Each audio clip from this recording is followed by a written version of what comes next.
Record this, so let me just. All right, great. And hi, Paria. How are you? Hi guys.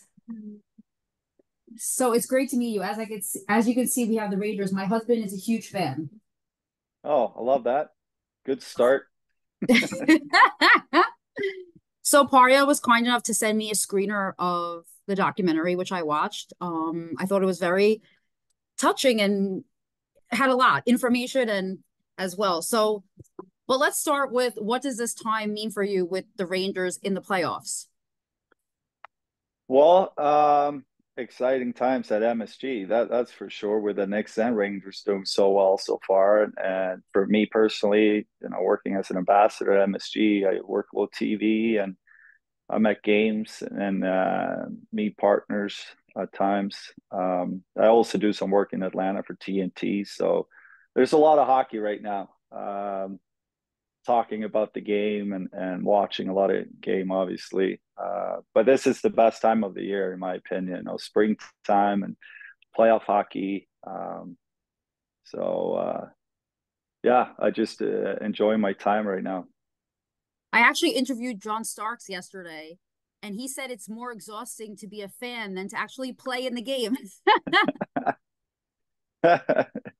Well, I think as a fan, um, you have less control, obviously. So the anxiety is probably higher for the fan.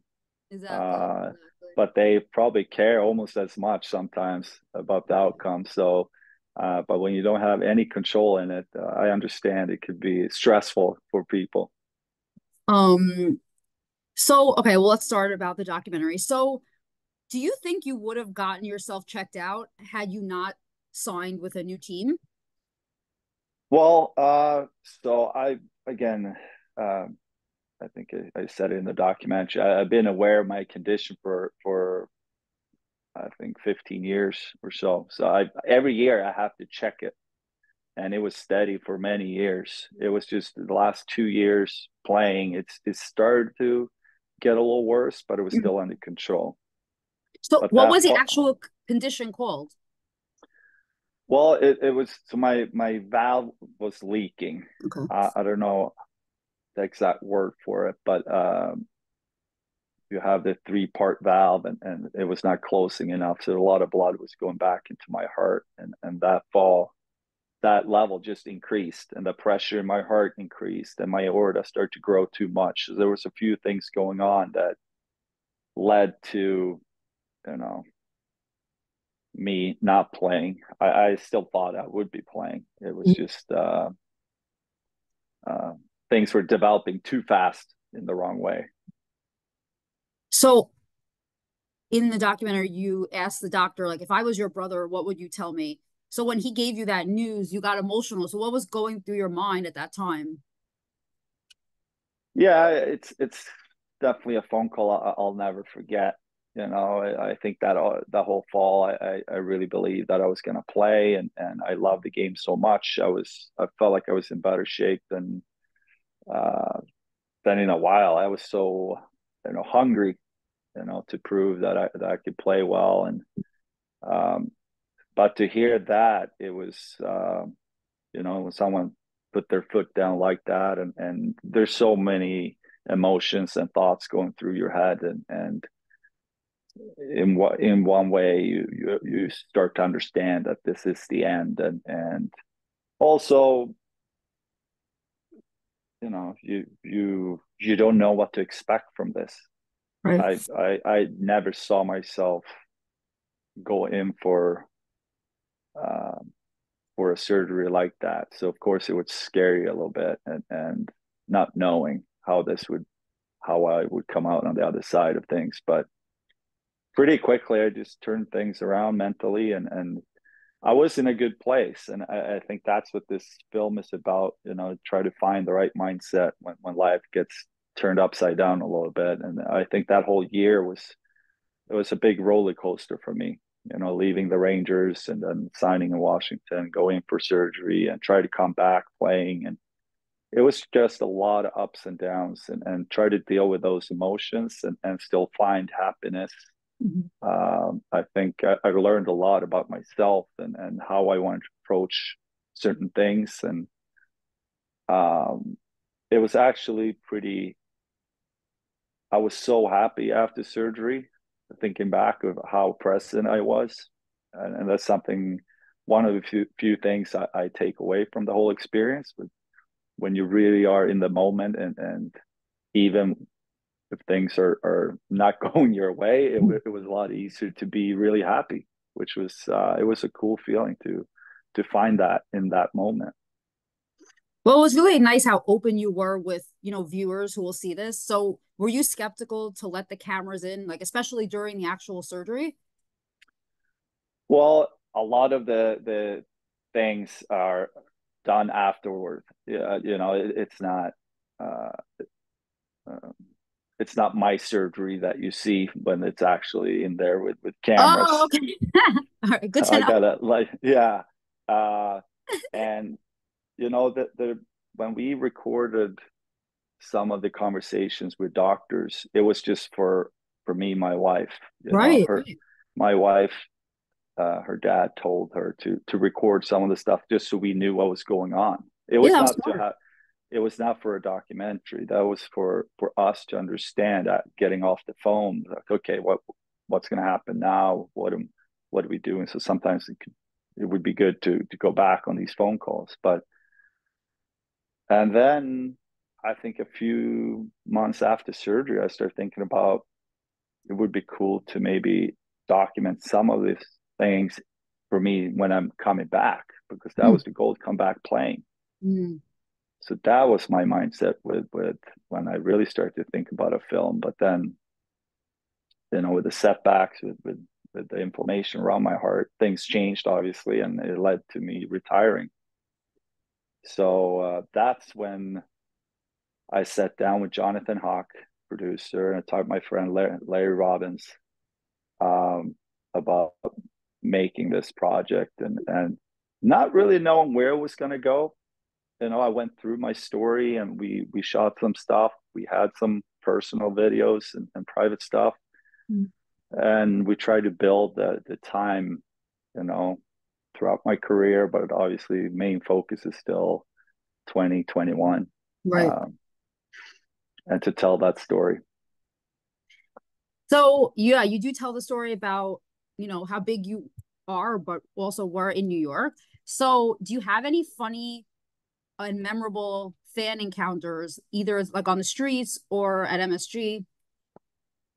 I mean, almost every day something funny happens. I love New York City. I think it's the fans care, but they're so um, they acknowledge you on the street, but they move on. They don't really have time to talk to you, but they just want to say something quick about the rain, and it makes me feel comfortable. They give you your space, which is, I think, one of the big reasons why I love living in New York City. You want to play in a place where people care and they're excited about hockey and the team, but at the same time, they allow you to live a pretty normal life. So, but yeah, there's a lot of funny,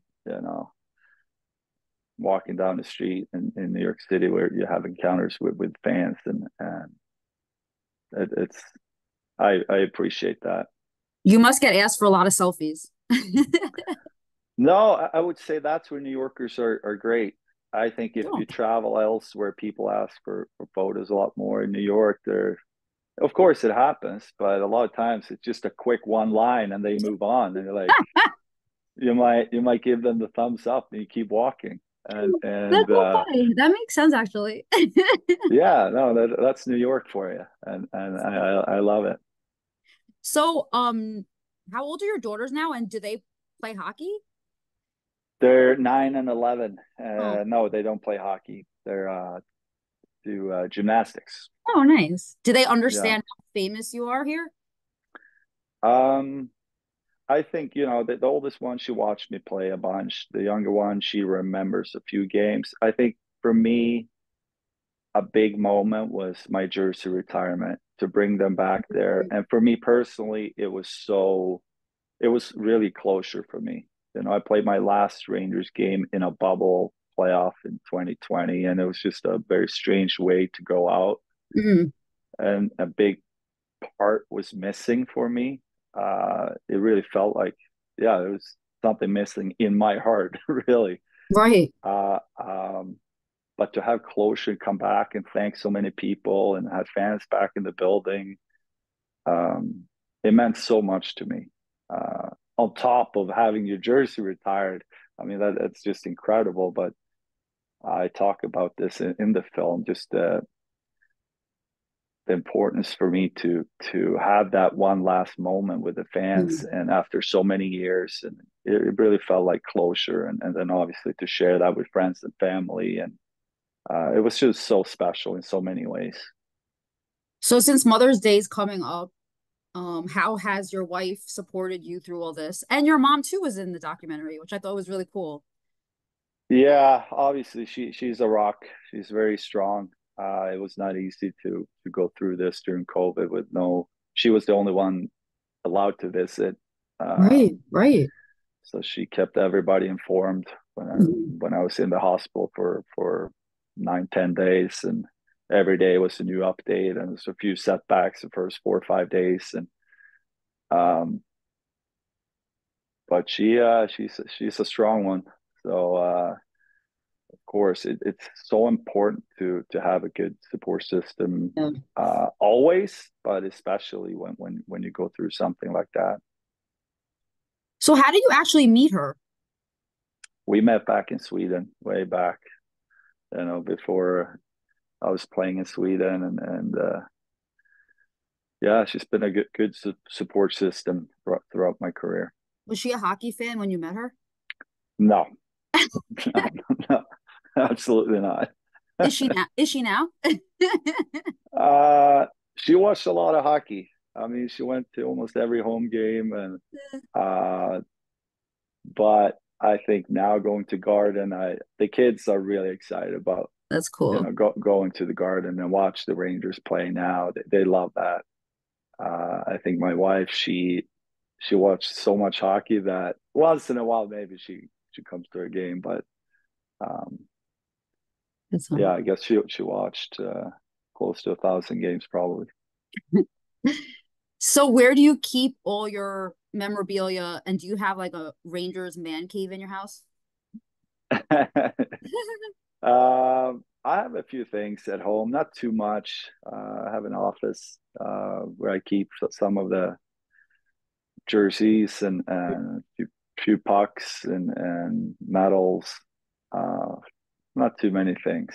Do you have one that's like most meaningful to you or Um, hmm, I don't know. I think we have the Hall of Fame plaque that I walk by. We have it in a place where I tend to walk by it here and mm, there. And then, of course, when you look at it, it brings you back. That's what happens when you walk by a photo or let's say it's the Olympic gold medal.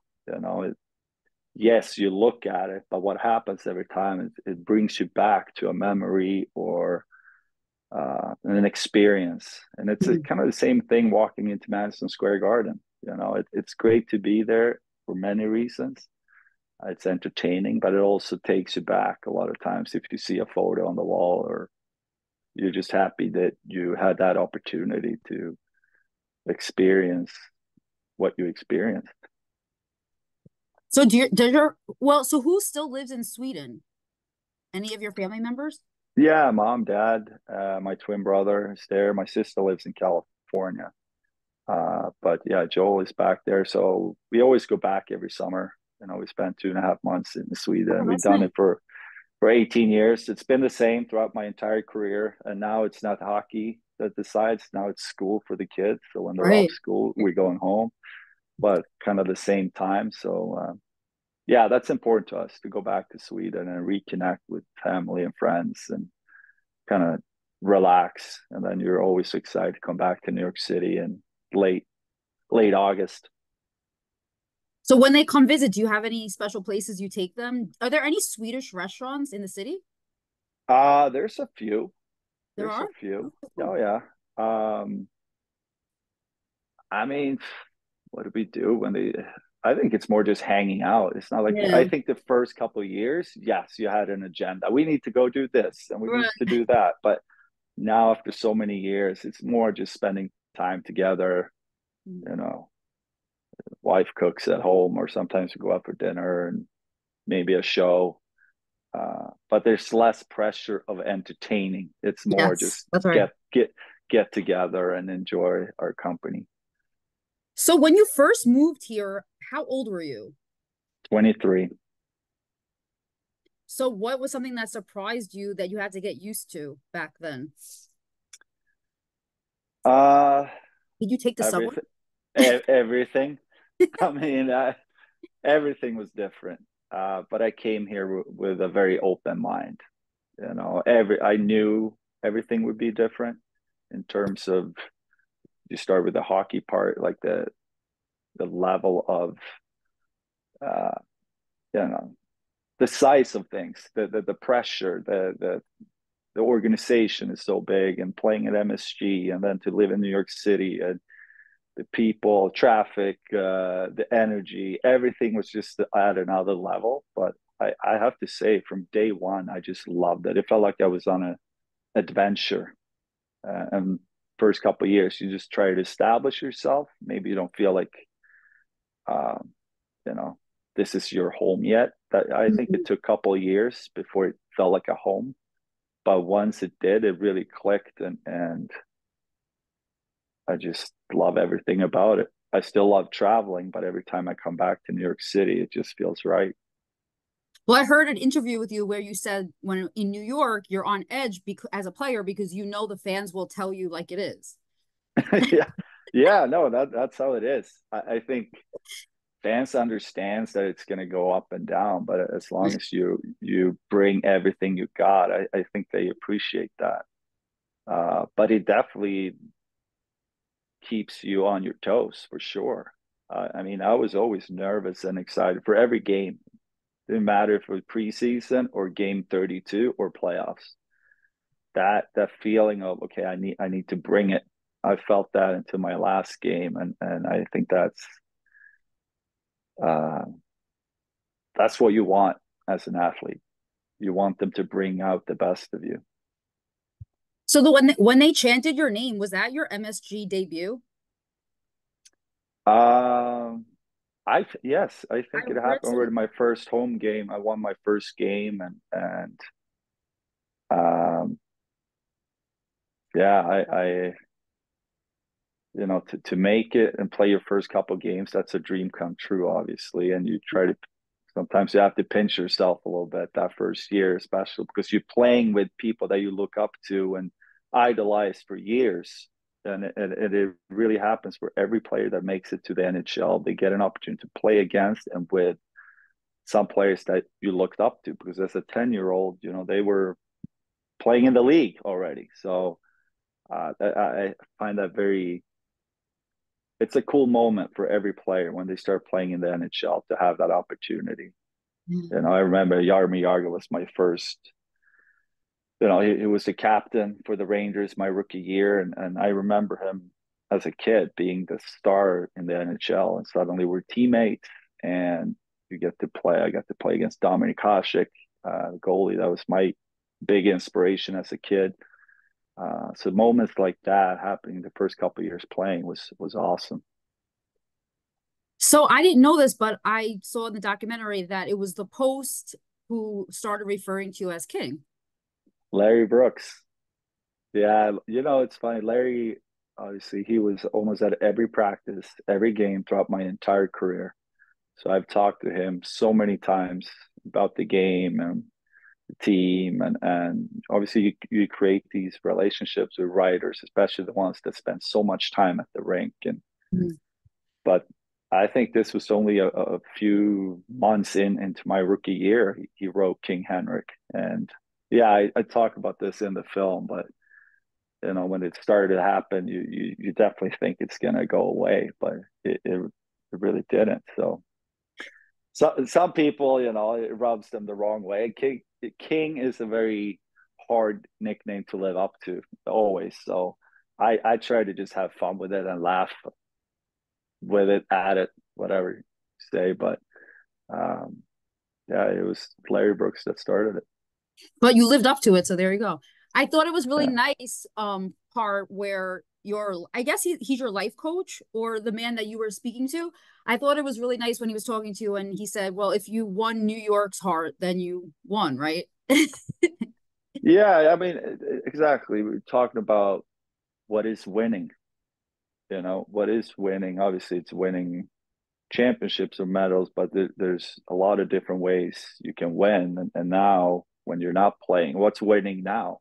And um, I think that you can have so many different approaches to. As an athlete, of course, you're focusing on winning the game, but there's so many different ways of winning, and what can make you really happy.